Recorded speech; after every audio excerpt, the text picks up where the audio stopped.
El título del día de hoy es sobre la relajación y la reversión neuromuscular. Ese es el tema que vamos a analizar y vamos a dividir en varios capítulos. Vamos a analizar primero sobre algunos aspectos generales de la función neuromuscular. Posteriormente vamos a ver de qué manera podemos monitorizar la intensidad de este bloqueo de la función neuromuscular. Y en el caso de los pacientes que ya se ha finalizado la cirugía, en la reversión farmacológica, más adelante vamos a analizar de que hay una serie de criterios para considerar la reversión y también tener en cuenta las opciones y también los efectos secundarios de la reversión farmacológica. Y al final vamos a hacer un resumen de algunos mensajes para llevar a casa.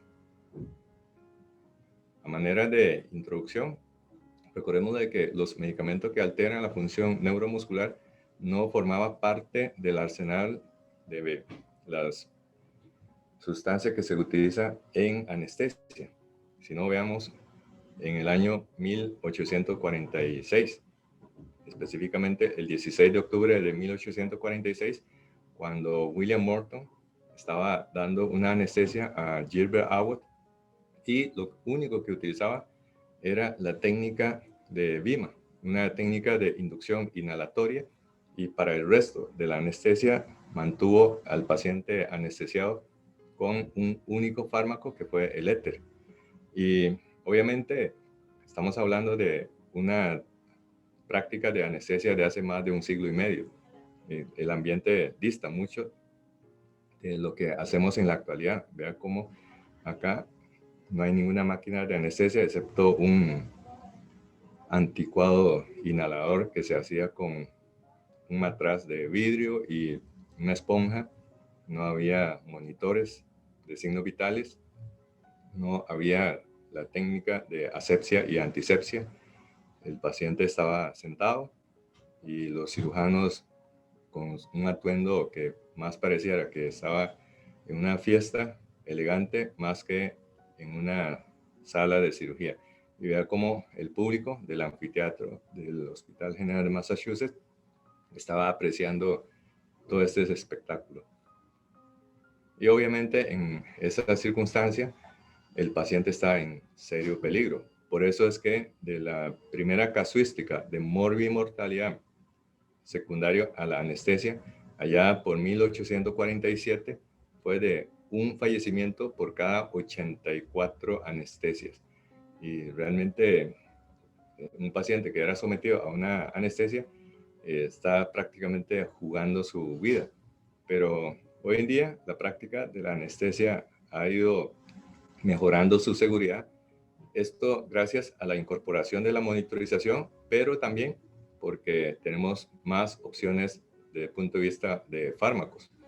Y un personaje que modificó la práctica de la anestesia moderna fue este anestesiólogo canadiense, el doctor Harold Randall Griffith de Montreal, que utilizó el curare en la práctica clínica. Esto fue a raíz de la observación de que el curare, una sustancia que se obtenía de planta que los indígenas de Amazonas utilizaban para untar la punta de la flecha, de la cerbatana, para cazar sus presas. Específicamente, a ellos les encantaba comer la carne de mono. Entonces, como que perseguir un mono era una labor para un humano titánica, imposible. Corre muy rápido y trepa muy alto en los árboles. Pero estos indígenas observaron de que cuando untaban la punta de la flecha con esta sustancia, que la estructura corresponde al curare, paralizaba el mono, mataba el mono, causándole paro respiratorio y consecuentemente hipoxia, y posteriormente el mono se desmayaba y posteriormente se moría asfixiado. Y así, lo único que tenía que hacer era disparar la cerbatana y esperar abajo del árbol, porque el mono tarde o temprano se iba a morir y se iba a caer. Entonces ese es el concepto de que más importante que trabajar duro es trabajar bien. Y el curare vino a convertir la cacería de mono en un trabajo duro, en un trabajo que se hacía de forma muy buena, muy bien desde el punto de vista de los resultados.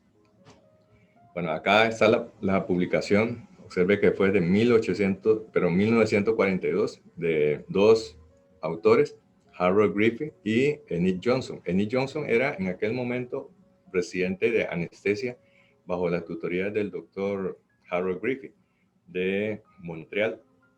Y ellos publicaron un total de 25 casos en los cuales se administró el curare.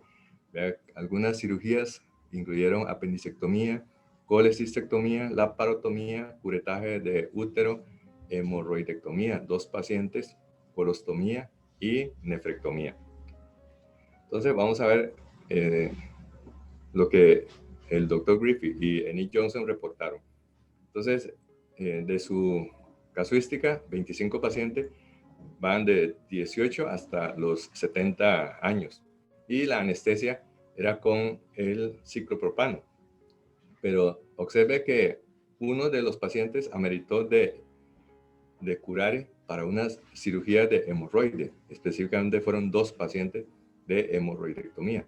Ahora, ¿por qué utilizar curare? Pues lo que ellos encontraron era que el cirujano literalmente estaba pariendo con la cirugía porque estos pacientes estaban con anestesia con ciclopropano, pero la relación del esfínter anal fue insatisfactoria. Entonces ellos aplicaron 5 cc de intocostrin, que es el curare, y se obtuvo de manera completa la relajación y la operación fue realizada de forma sencilla. También otras cirugías llamaron la atención también. La mitad de la casuística correspondió a apendicectomía. Y lo que ellos encontraron era que después de la parálisis con curare, los pacientes se les relajaba la pared abdominal y el cirujano podía cerrar de forma fácil el peritoneo. Entonces, eso obviamente mejoró la calidad de vida en sala de operaciones, tanto para el cirujano como para el anestesista. Y el curare se había utilizado durante muchísimos años aquí en Costa Rica, inclusive esta hoja de anestesia en 1984, uno de los anestesiólogos utilizó, aquí ustedes pueden ver, vamos a ampliar, dice dextrotubocurarina, o sea, el curare. Este anestesiólogo le administró 3 mililitros de curare. Bueno, esta hoja correspondió a una anestesia que dio el doctor Danilo Solera, quien fue durante muchos años el director del posgrado de anestesia. Y fue una cirugía de amígdala. Aquí ustedes pueden ver, ¿verdad? Una dosis única de dextrotubocurarina. Pero en 1942 se había introducido el curare. Pero acá vamos a ver algo que parece tener una contradicción desde el punto de vista histórico. ¿Por qué? Porque en esta publicación de el doctor Griffith y Enid Johnson, esto fue de 1942. Pero acá ellos enfatizan de que había que estar pendiente de la disponibilidad de la prostigmina. Vea que este artículo fue de julio de 1942, o sea, en plena Segunda Guerra Mundial. Y ya se utilizaba la prostigmina, pero aquí hay algo que es como contradictorio, porque el antídoto apareció antes que el medicamento. O sea, uno esperaría que primero salga al mercado el curare y después aparezca el antiveneno, en este caso la prostigmina o la neostigmina. Pero resultó de que la prostigmina o la neostigmina se introdujo antes que el curare. De hecho, en este artículo, el mismo doctor Griffith decía, debe contar con la prostigmina como el antídoto al curare y debe tener una ampolla de esta droga siempre disponible cuando se aplica el curare. Entonces, vamos a revisar la evolución histórica de los relajantes neuromusculares. El primero en utilizar fue el curare Y ese mismo año se introdujo la succinicolina y de ahí en adelante apareció el pancuronio, el atracurio y sucesivamente. El último relajante que se introdujo al mercado fue el rapacuronio, pero aquí hay un asterisco porque posteriormente la FDA la retiró del mercado debido a la asociación con algunos casos de muerte en pacientes con asma bronquial. Y el agente de reversión para el rocuronio se introdujo, del Sugamax se introdujo en el año 2008. Esto sí es coherente. El relajante y luego el agente de reversión. Y en esta secuencia, primero el relajante y luego el agente de reversión. Pero, ¿qué pasa con la prostigmina o la neostigmina? Se introdujo en 1931. Vea que antecede a cualquier relajante neuromuscular. Pero era porque la neostigmina ya existía, se utilizaba para diferentes indicaciones, aparte de la que se espera, que es la reversión del efecto bloqueador nicotínico de los relajantes neuromusculares. Para entender bien la fisiología de la transmisión neuromuscular, veamos este gráfico en animación. Acá hay vesículas que contienen los neurotransmisores, en este caso la succinicolina. Una vez que se activa la placa presináptica, el botón presináptico, se exocitan estas moléculas de acetilcolina que va a actuar sobre los receptores nicotínicos de la membrana del músculo esquelético. El exceso de acetilcolina es hidrolizada por esta enzima, que es la enzima colinesterasa, que se encarga de inactivar la transmisión neuromuscular colinérgica nicotínica. Acá podemos ver también en animación, aquí está el botón terminal, aquí está la membrana del músculo esquelético, esta es la unión sináptica, se libera la acetilcolina actúa sobre los receptores nicotínicos. Estos receptores, una vez activados, permite la entrada del sodio y se despolariza la membrana del músculo y a través del sistema Thulo-T entra el calcio y este calcio lo que hace es, cuando se une a la fibra de actina, se descubre los sitios de interacción entre las cabezas globulares de la actina con la miosina y permite, mediante esta interacción, lograr el acortamiento del sarcómero y con esto se produce la manifestación que es la contracción muscular. Bueno, cuando nosotros aplicamos un relajante neuromuscular, esto lo que hace es tapar los receptores nicotínicos para la acetilcolina, de tal manera que esta acetilcolina liberada al espacio intersináptico no logra activar estos receptores y no permite el influjo del sodio. Consecuentemente, no vemos el efecto de la parálisis neuromuscular. Ese es el mecanismo de acción de los relajantes neuromusculares. Y en el mercado existen muchos medicamentos que logran bloquear la transmisión neuromuscular a nivel de la unión entre el nervio y la membrana del músculo esquelético. Tenemos acá, estos son los disponibles en Costa Rica, la succinicolina, el rocuronio, el atracurio y el pancuronio. El curare ya fue retirado de la lista de medicamentos hace ya un par de décadas. Esos son los medicamentos que con más frecuencia utilizamos. De estos medicamentos, vea que tiene diferente dosis de intubación, diferente tiempo de espera para la aparición del efecto, distinta duración después de una dosis única de intubación y cómo nosotros podemos mantener la relajación mediante bolos intermitentes o mediante la infusión continua. Y cada uno de estos medicamentos tiene un perfil tanto de biotransformación como de excreción, como de inicio de acción, como duración y su potencial de liberación de la histamina, así como el potencial para el bloqueo vagal. Aquí ustedes pueden ver cómo el atracurio, el pancuronio, el rocuronio tiene diferente perfil y hay que memorizar esta tabla para poder escoger la mejor opción de acuerdo al paciente que lo tenemos aquí al frente. Bueno, con este repaso general vamos a ver cómo monitorizamos el nivel del bloqueo neuromuscular, es decir, qué tan intenso está el bloqueo de la placa neuromuscular. Para eso existen distintas opciones de monitorización, desde monitorización subjetiva hasta monitorización objetiva. La subjetiva es la clásica clínica, que a veces puede ser bastante poco sensible para detectar la intensidad de una relación neuromuscular residual. De tal manera que lo ideal es aplicar la monitorización objetiva. Esto puede ser de tipo cualitativa o puede ser de tipo cuantitativa. Consiste en aplicar un monitor neuromuscular. Se aplica estímulo para activar la función neuromuscular y de esta forma medir la fuerza de la contracción.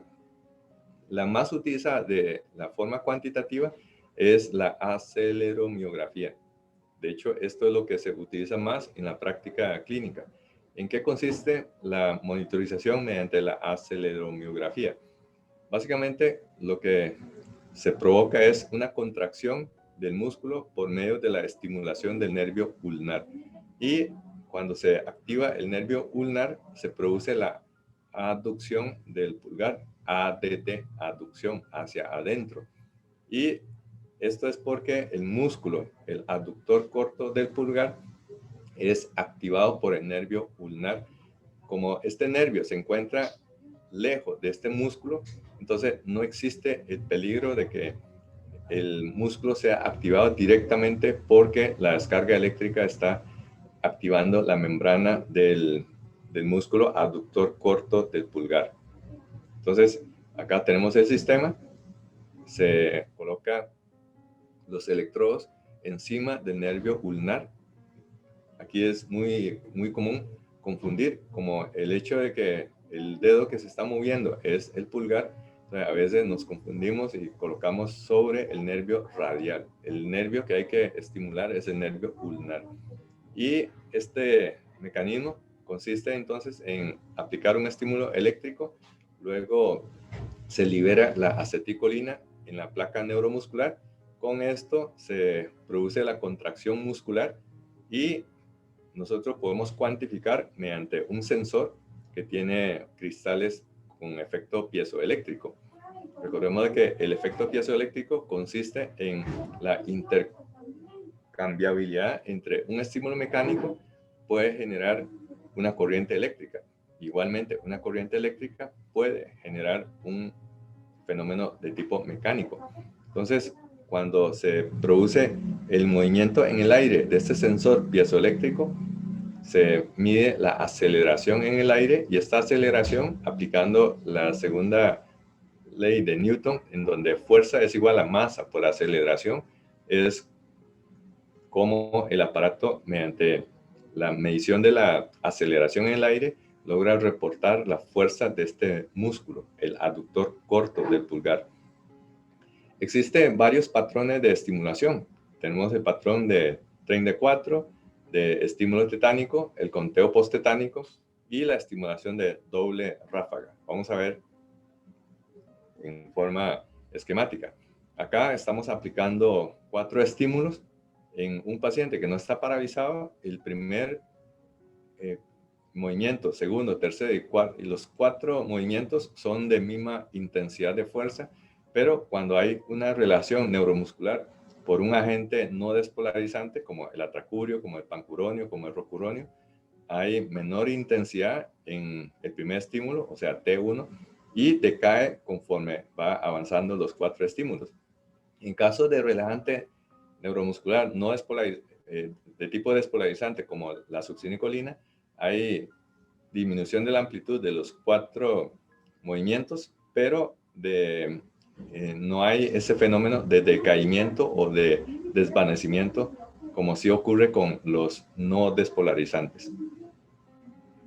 Acá vemos un ejemplo de lo que es la estimulación de tren de 4, el aparato mandó 4 estímulos a una velocidad de 2 Hz, o sea, 2 veces, 2 contracciones por segundo, y a los 3, después de los 4 estímulos, solamente logró detectar 3 estímulos. También los aparatos que tienen la posibilidad de comparar la fuerza de la última contracción con la primera contracción, esto es el concepto de cociente T4-T1. Acá vemos cómo las 4 contracciones tienen la misma amplitud, consecuentemente es T4 entre T1 es igual a 1 o 100%. Pero cuando hay debilidad del músculo, entonces se produce las 4 contracciones, pero con disminución progresiva de la amplitud. Y es el concepto de un T4, T1 o TOF ratio menor de 1. Vamos a explicar mejor este concepto. Vea que el aparato está registrando un TOF de 74%.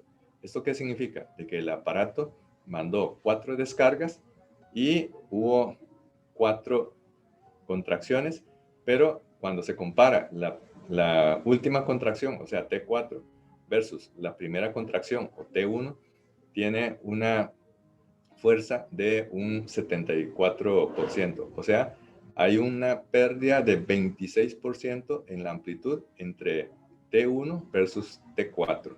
Ese es el concepto de top ratio de 74%. Bueno, ya con esto vamos a clasificar la profundidad de la parálisis neuromuscular. El paciente puede estar sin relajación, puede estar con relajación superficial, relajación moderada, relajación profunda o relajación intensa. Son los 5 grupos de profundidad de la relajación.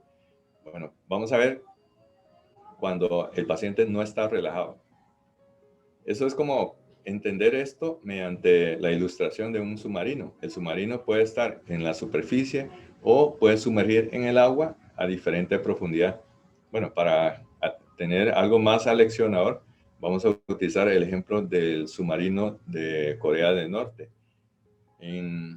Acá, sobre esta rampa, se ve a Kim Jong-un, ¿verdad? Que le gusta los juguetes de guerra, le gustan las bombas atómicas, le gusta hacer pruebas con misiles, asustar a sus vecinos. Entonces, si el submarino de Kim Jong-un está así, donde él puede ver el horizonte, eso evidentemente significa que el submarino no está debajo del agua, o sea, está sin relajación. Cuando el submarino desaparece de la superficie del agua, puede estar en alguno de estos 4 profundidades. Entonces puede ser superficial, moderada, profunda o intensa. Ahora, si el submarino apenas se ha hundido en el agua, apenas, pero no se asoma sobre la superficie del agua, significa que tiene una relación superficial. Esto significa que si Kim Jong-un saca el periscopio y ve el horizonte, ¿verdad? Y dice esto, que no sé cómo se pronuncia, pero lo busqué en el traductor de Google. Esto significa, sí, veo el horizonte. Entonces, si Kim Jong-un ve el horizonte sacando el periscopio, eso significa que está en relajación superficial. La relajación moderada. La relajación moderada significa que el submarino está ya más hundido, y entonces si Kim Jong-un saca el periscopio y dice esto que no sé cómo se pronuncia en coreano, pero el traductor Google dice, no veo el horizonte. Eso significa de que ese submarino está más hundido todavía. Entonces, ¿en qué situación necesitamos una relajación moderada? La mayoría de las cirugías que no incorpora, por ejemplo, intervención en cavidades como abdomen, como tórax, como cráneo. Entonces, en estos casos, la relajación moderada es más que suficiente. Por ejemplo, una cirugía de mama, uno no tiene necesidad de paralizar profundamente al paciente, basta con una parálisis moderada. ¿Y en qué situaciones necesitamos una relajación profunda? Una relajación profunda. En este caso, el submarino, por más que saque el periscopio, no logra visualizar el horizonte Y este tipo de intensidad lo necesitamos para cirugía laparoscópica. ¿Por qué en cirugía laparoscópica necesitamos provocar al paciente una relación profunda? Porque si se aplica una presión excesiva, vamos a causar un serio compromiso hemodinámico al paciente. En la mayoría de los casos se insufla a una presión de 15 milímetros de mercurio. Es la presión del neumoperitoneo, bueno, más correctamente del camnoperitoneo, porque lo que se insufla es con CO2. Y para esto tenemos que entender que la fórmula de distensibilidad es igual a cambio de volumen entre cambio de presión. Como el cambio de presión es constante, o sea, los 15 milímetros de mercurio, cualquier variación de la distensibilidad va a repercutir en el volumen. ¿Y qué significa este volumen? Es la panorámica de la visión del laparoscopio. Entonces, si ha disminuido la distensibilidad porque el paciente está más relajado, entonces, consecuentemente, con una presión constante, vamos a tener menor volumen de insuflación. Y esto traduce en el fenómeno de la visión claustrofóbica.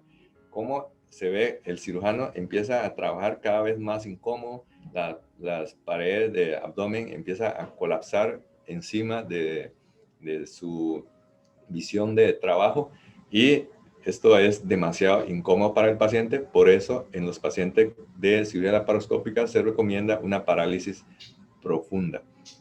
Recordemos de que hay pacientes que a pesar de que no está pujando, no está haciendo esfuerzo respiratorio espontáneo, con solo la pérdida de la relajación neuromuscular se aumenta el tono muscular y con eso se produce la visión claustrofóbica y amerita de parálisis neuromuscular. Bueno, también está la profundidad intensa, en donde el submarino prácticamente está en el fondo, del mar. ¿Y en qué situaciones necesitamos una parálisis intensa? Pues en intubación endotraqueal. En intubación endotraqueal queremos de que el macetero esté completamente paralizado y que las cuerdas vocales no se estén moviendo y que el paciente no esté pujando, no esté tosiendo. Esto es lo que nosotros buscamos.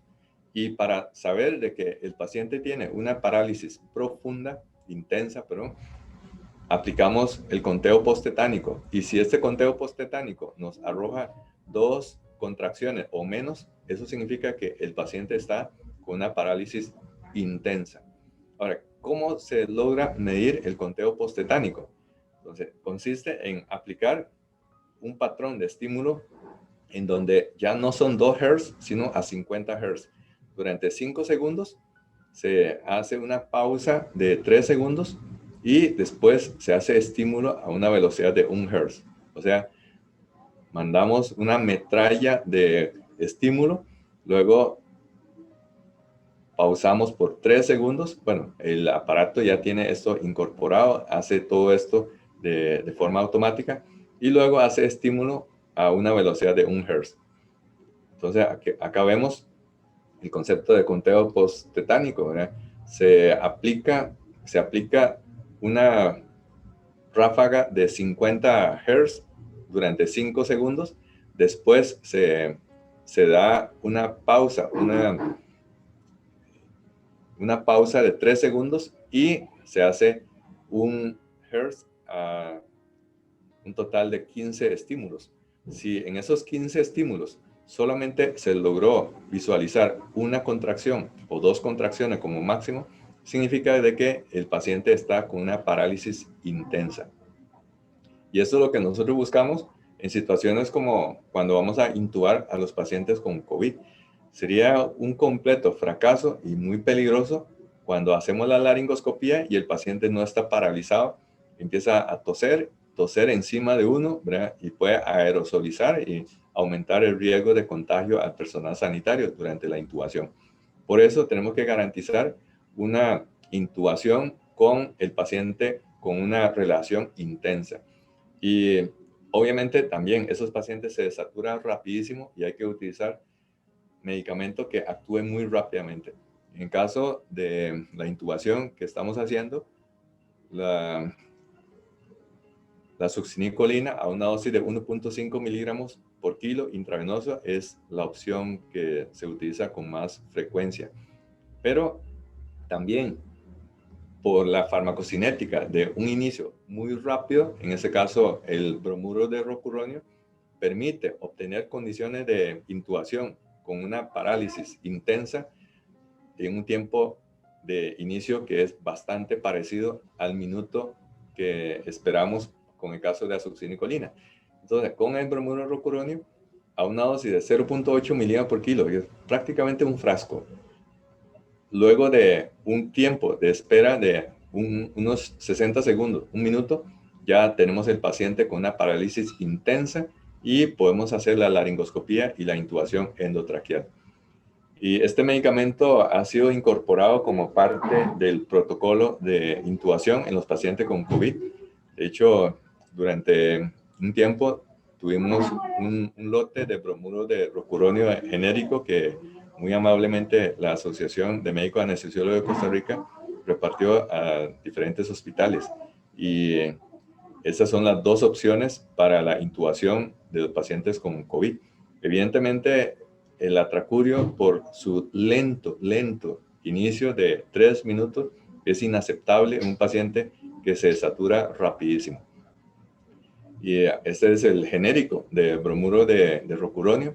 Existe en el mercado el bromuro de rocuronio de marca, que es el Esmerón.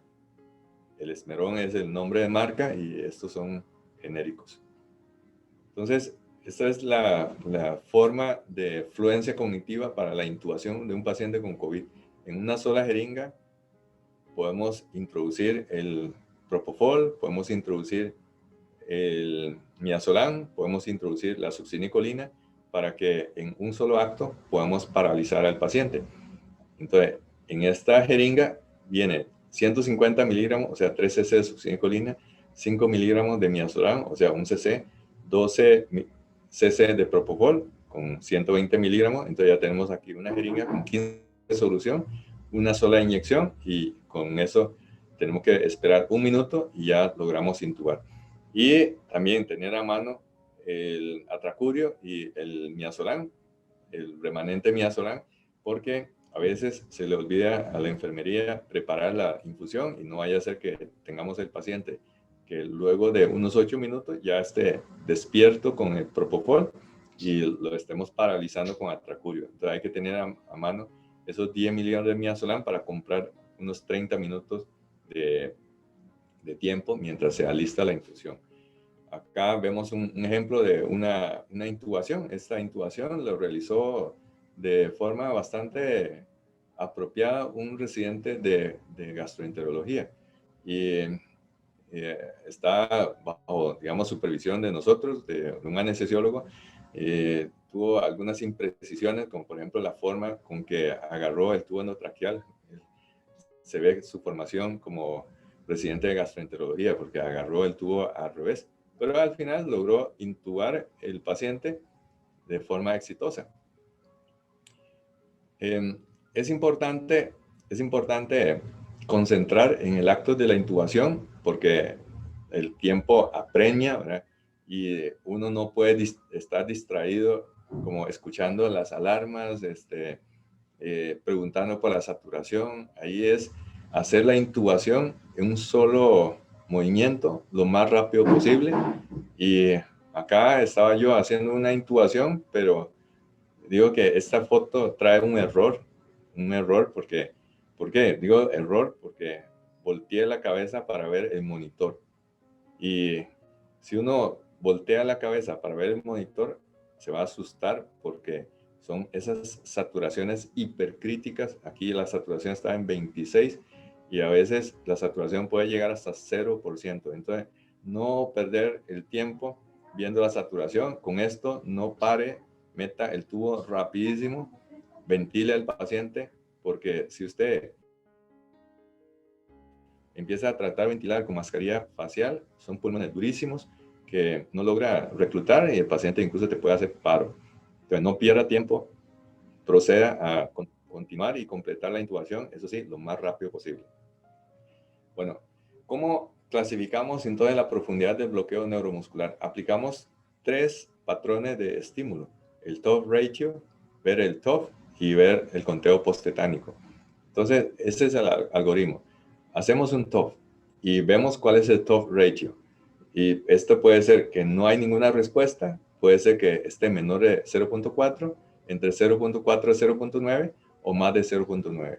Si está más de 0.9, significa que el paciente está recuperado, o sea, no está relajado y no necesita de reversión.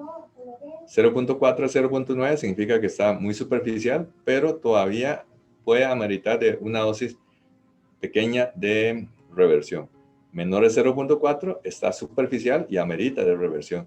Si no hay ninguna respuesta, significa que no está en profundidad superficial.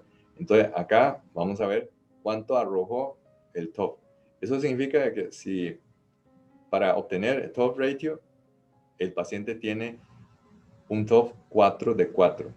Si la cuarta contracción desapareció, entonces no podemos calcular el TOF ratio.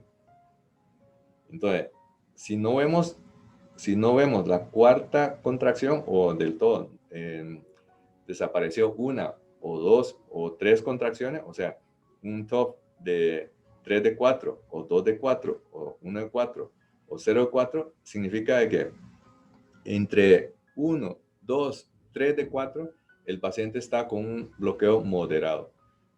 Para una anestesia, para la mayoría de los pacientes, necesitamos una relajación en una profundidad moderada. Sería un TOF de 2 de 4. Pero si no aparece ninguna contracción, significa que el paciente no está ni superficial ni está moderado. Eso significa que puede ser o profundo o intenso. ¿Cómo separamos entre estas dos profundidades? Pues aplicamos el conteo posttetánico. Si tiene de 3 a 15 contracciones de 15 estímulos, significa que es profundo. Si tiene 2, 1 o 0, significa que el paciente está con una parálisis intensa. Y eso tiene mucha utilidad porque dependiendo de la profundidad, nosotros vamos a hacer distintas maniobras. Por ejemplo, para intubar a un paciente necesitamos una profundidad intensa. Eso significa un conteo posttetánico de 0, 1 o 2. Para los pacientes que son sometidos a cirugía laparoscópica necesitamos una relajación profunda. Para la mayoría de los pacientes, para el mantenimiento, necesitamos una relajación moderada. Entonces, necesitamos un TOF de 2 de 4. Si el paciente está ya terminando y necesitamos valorar la posibilidad o la necesidad de reversión, entonces buscamos el TOF ratio. Si tiene un TOF ratio 0 de 4, o sea, no hay ninguna respuesta, no es conveniente revertir, porque el paciente no va a ser revertido, a menos que se le aplique su gamma X, que vamos a ver más adelante. Pero si tenemos neostigmina, entonces si el TOF ratio está entre 0.4 a 0.9, se aplica la mitad de la dosis. Si está menor de 0.4, aplicamos la dosis completa. Y si el paciente está con un TOF ratio mayor de 0.9, eso significa que no está paralizado y se puede extubar sin necesidad de reversión. Bueno, con ese esquema vamos a entender mejor el concepto de reversión farmacológica. ¿Cómo revertimos la parálisis de un paciente? Primero, plantear el dilema. ¿Es conveniente o es recomendable o es mandatorio revertir si no contamos con un monitor de relación neuromuscular? Porque siempre existe el riesgo de que la relación residual cause un problema al paciente, pero si revertimos y el paciente no amerita, también le podemos regalar efectos secundarios. Entonces, vamos a tratar de contestar esa pregunta con las siguientes diapositivas. Acá se ve una radiografía y en lateral se puede ver este espacio. Este espacio se llama la distancia retrolingual. Esa es la clave para entender el peligro de una parálisis neuromuscular. ¿Por qué es importante esta distancia? Porque es el sitio más estrecho para el pasaje del flujo de gases en un paciente que está bajo efecto residual de la anestesia. Esta distancia se colapsa y se produce la obstrucción de la vía aérea superior. Entonces, en este artículo, los autores evaluaron de forma muy elegante la distancia retrolingual. Entonces, ellos hicieron estudios de imagen, midieron esta distancia retrolingual con diferente intensidad de parálisis. Entonces, en estado basal, esta distancia retrolingual está en alrededor de 15 a 20 milímetros. Pero cuando el TOF está en 0.5, TOF ratio está en 0.5, vea que está la vía aérea completamente colapsada. Con un TOF de 0.8 ya se empieza a abrir. Con un TOF de 1 está abierto, pero vean que no está abierto a la misma medida del paciente en estado basal, ¿verdad? Hubo que esperar 15 minutos después de que el TOF ratio ya alcanzó en 1, o sea, el 100%, para que la distancia retrolingual retornase a las cifras basales. Entonces, el hecho de que un paciente tenga un TOF ratio de 0.9 a 1 no significa que no tenga relajación neuromuscular. Todavía puede tener alguna parálisis, pero desde el punto de vista clínico no es tan relevante. Entonces, si aplicamos el anticolinesterásico, entonces se libera una gran cantidad de aceticolina sin la hidrólisis. Entonces, por ley de acción de masa, compite y desplaza el agente que estaba bloqueando, tapando ese canal de sodio y logra revertir. Ese es el mecanismo de acción de la neostigmina. Y es importante entender de que una pequeña relajación neuromuscular puede incrementar la incidencia de eventos adversos y fácilmente se nos puede pasar por alto. Inclusive algunos pacientes sufren esto, ¿verdad? El paciente que está con parálisis consciente ya está despierto y hacen esas hipertensiones salvajes porque el paciente quiere respirar pero no puede y además se está despertando. Y también hace los pacientes intentos de deglución, como se ve en este video. El paciente todavía está con el tubo, está con parálisis todavía. Hace intentos de respiración y hace intentos de deglución. Cuando vemos esa escena, el paciente está con parálisis neuromuscular. Y cuando utilizamos la valoración clínica en lugar de la valoración objetiva con un monitor neuromuscular, podemos pasar por alto porque resulta de que las pruebas convencionales, como tantear con el bajalengua, el tono del músculo, en ese caso la lengua, que el paciente agarre la lengua, levantar la cabeza, sostenerlo durante 5 segundos en el aire, paciente que se ve como aspecto pez fuera de agua, con debilidad generalizada, levantar la pierna, sonreír, tragar, etc. Las pruebas clínicas no representa un sustituto para el monitoreo objetivo, porque el 50% de los pacientes que pueden hacer esto todavía tienen, según el TOF ratio, parálisis neuromuscular. Entonces, ¿cómo hacemos para revertir? Hay 3 opciones. Esperar y esperar hasta lograr la reversión espontánea. Aplicar neostigmina con atropina o aplicar Sugamadex. Aquí tenemos las opciones que contamos en la práctica clínica, la estándar, la más utilizada a nivel de los hospitales de la Caja Costarricense de Seguro Social es la neostigmina. Tiene un tiempo de inicio de 3 minutos y dura 70 minutos. Pero vamos a ir a la parte de fluencia cognitiva. Acá tenemos la neostigmina.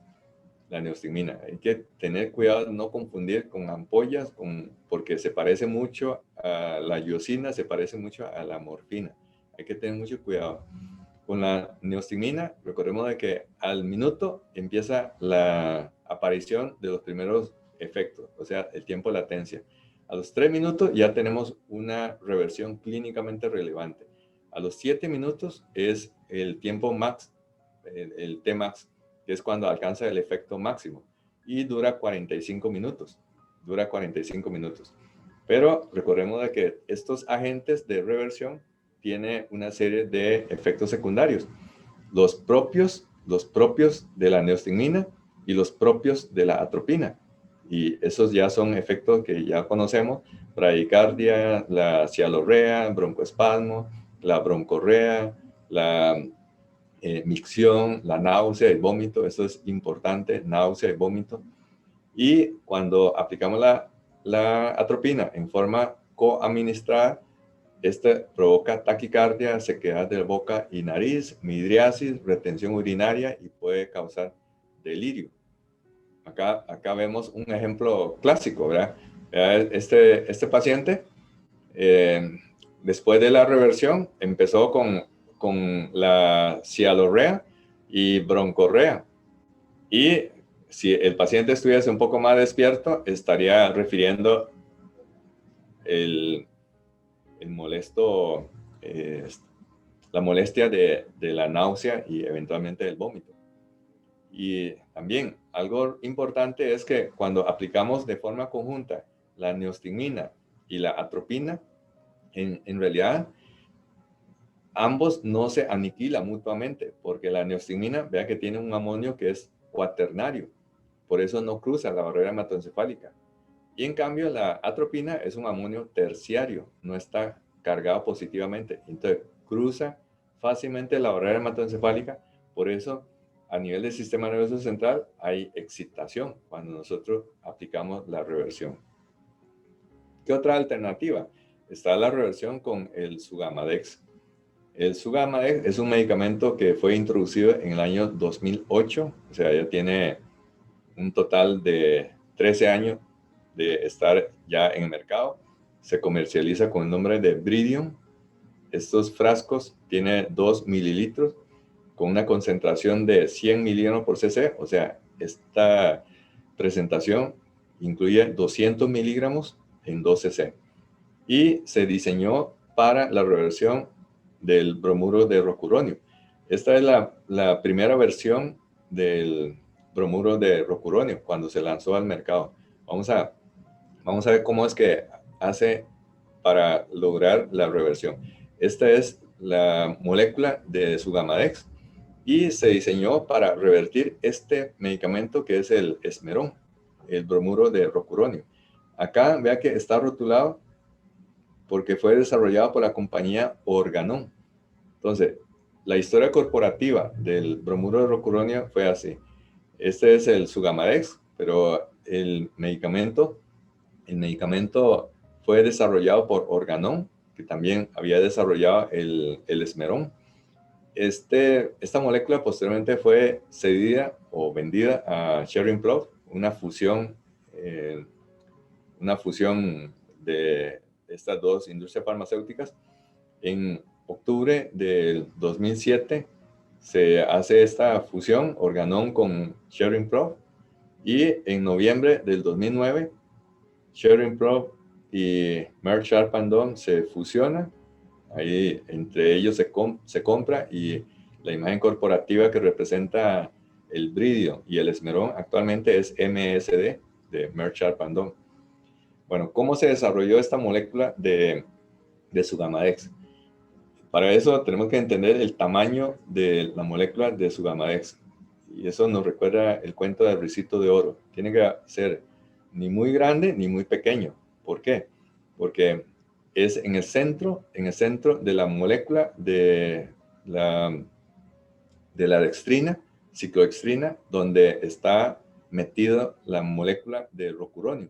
Entonces tenemos alfa, beta y gamma ciclodextrina. El tamaño apropiado para encapsular el rocuronio es la gamma ciclodextrina. Tiene un total de 2, 4, 6, 8 monómeros de carbohidrato, y con esto se obtiene la molécula de Sugamadex. De hecho, Sugamadex es una palabra que tiene su razón de ser, porque es un azúcar, es sugar, y como tiene 8, se llama gamma 8, y dextrina, de ahí viene el término de sugar gamma dextrina, que de forma ya fusionada, Sugamadex. El Sugamadex se introdujo para la reversión específica del bromuro de rocuronio. ¿Cómo es que lo hace? Acá tenemos el bromuro de rocuronio con esto que es el Sugamadex. Cuando se combina, se obtiene entonces este complejo de encapsulación con el rocuronio en el centro. ¿Y qué pasa después?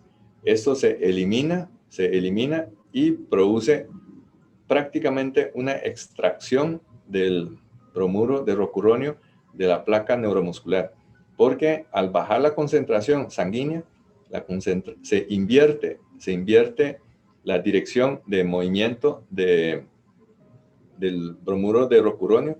Entonces, este rocuronio va a salir de la placa neuromuscular y va a dirigir hacia la torrente sanguínea, y ahí se encapsula, queda encapsulado por el Sugamadex, y de esta manera causa una reversión independiente de la acetilcolinesterasa. Es decir, es una reversión específica. La pregunta del millón es si se utiliza para revertir mediante encapsulación al rocuronio, ¿logrará revertir al atracurio? Pues vamos a ver la estructura. El atracurio tiene esta configuración. Es un relajante neuromuscular del grupo de los benzil-isoquinolínicos. Y el rocuronio es un relajante neuromuscular del grupo de los aminoesteroides. Aquí se ve el anillo, ¿verdad?, básico del colesterol. Entonces, no tiene semejanza entre sí, entre atracurio y rocuronio. Consecuentemente, no sirve para revertir el atracurio. Pero revertirá otros del grupo de los aminoesteroides, pancuronio y becuronio. La respuesta es sí. Pero acá, obviamente, es mucho más específico para el rocuronio. Y el becuronio con alguna afinidad, y con el pancuronio con poca afinidad. Entonces, en el caso del pancuronio, desde el punto de vista operativo, sí podría, pero habría que utilizar dosis sumamente elevadas. Entonces, para ya simplificar, el Sugamadex fue diseñado para la reversión del rocuronio. Entonces, sirve solamente para aminoesteroides, pero específicamente para el rocuronio. Muy poquito para el becuronio y prácticamente nada con el pancuronio. Y de ninguna manera con el atracurio. ¿Y qué pasa después? Después, con el Sugamadex, que ya encapsuló al bromuro de rocuronio en su centro, se va a eliminar vía renal. La mayor parte se elimina por la orina, y no se biotransforma. O sea, el Sugamadex no se biotransforma, se elimina en forma prácticamente inalterada a través de los riñones. Y será una sustancia tóxica. Esa cicloextrina podría causar daño al paciente. Pues la verdad es que son medicamentos muy seguros, en ese caso la cicloextrina, porque de hecho nosotros comemos cicloextrina y se puede vender también, se puede comprar en tiendas de fisicoculturismo este tipo de suplemento, ciclodextrina. Y en una dieta convencional nosotros podemos estar ingiriendo entre 4, 6 y más gramos de cicloextrina por día. Y con esto nosotros tendríamos un algoritmo de reversión prácticamente de forma completamente controlada, porque independientemente de cuál es la intensidad de la relajación neuromuscular de un paciente que recibió el rocuronio, nosotros podemos sacarlo de la parálisis neuromuscular. Acá vamos a ver un ejemplo, ¿verdad? Le inyectamos el bromuro de rocuronio y acá le estamos aplicando la reversión con el Bridium, con el Sugamadex. ¿Y qué es lo que hace? Bueno, estamos inyectando este medicamento que lo que hace es encapsular. Esta encapsulación ocurre en la sangre, y no es que el rocuronio se difunde al espacio intersináptico, esto no es el concepto. Se encapsula en la sangre y se logra invertir la dirección del movimiento del rocuronio, sacándolo entonces de la placa intersináptica. Y podemos utilizar el Sugamadex para la reversión inmediata. Esto se logra mediante la administración de una dosis grande de 16 miligramos por kilo de Sugamadex, y a los 3 minutos el paciente ya está completamente revertido. Pero también podemos revertir con dosis menores de rocuronio. Para un bloqueo moderado a profundo utilizamos 4 miligramos por kilo, y para bloqueo superficial, que es lo que más frecuentemente ocurre en la clínica, unos 2 miligramos por kilo de Sugamadex. Entonces, para recordar, el Bridium, la dosis, si queremos revertir un bloqueo intenso, debe ser de 16 miligramos por kilo, moderado o profundo, 4 miligramos por kilo, superficial, 2 miligramos por kilo. Y acá podemos ver un ejemplo. Esta paciente que fue sometida a una hernioplastia laparoscópica, acá estamos aplicando el Bridium. Había sido paralizado con el bromuro de rocuronio. Vea que en ese momento tenía un TOF de 1. Todavía estaba con un bloqueo moderado. Y después de esto, este video fue editado para acortar el tiempo. Vea cómo rápidamente ya está con un TOF de 4 de 4. Estamos hablando de un tiempo de alrededor de unos 60 segundos. Y aquí la paciente ya tiene un TOF ratio de 70% y rápidamente a 76% y 80%. Ya aquí la paciente ya está prácticamente recuperada, y de hecho acá la extubamos y después de la extubación, inclusive por curiosidad, le hicimos un TOF y aquí está ya hiper recuperada, ¿verdad? De hecho tiene un TOF ratio de 160%. Bueno, entonces, para terminar, porque a veces hacemos las cosas y no concluimos de forma correcta. Lo más importante son las ideas que tenemos que llevar a casa. O sea, como Kim Jong-un, ¿verdad? Cuando habla, todo su séquito saca papel y lápiz, y usted lo ve en todas las reuniones.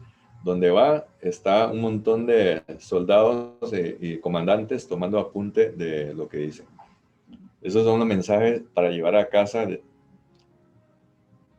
con respecto a este tema. Número 1, es muy importante entender la fisiología de la función neuromuscular para poder implementar la monitorización neuromuscular y tomar decisión de cuándo existe relación neuromuscular y hacer la reversión de la relación neuromuscular, que eventualmente puede llevarnos a una demanda médico-legal, porque es imperdonable que un paciente, usted lo saque de sala de operación a recuperación y te haga paro cardíaco por hipoxia porque el paciente estaba paralizado todavía. Y balancear la reversión farmacológica versus la espontánea. Siempre es mejor esperar, pero en algunas circunstancias hay que aplicar la reversión. Y sabemos de que la reversión clásica entre neostigmina y atropina conlleva los efectos secundarios que ya todos conocemos, y Sugamadex es una opción novedosa y reversible y flexible para la reversión de paralizante neuromuscular tipo aminoesteroide, específicamente el bromuro de rocuronio, que se comercializa con el nombre de Esmerón.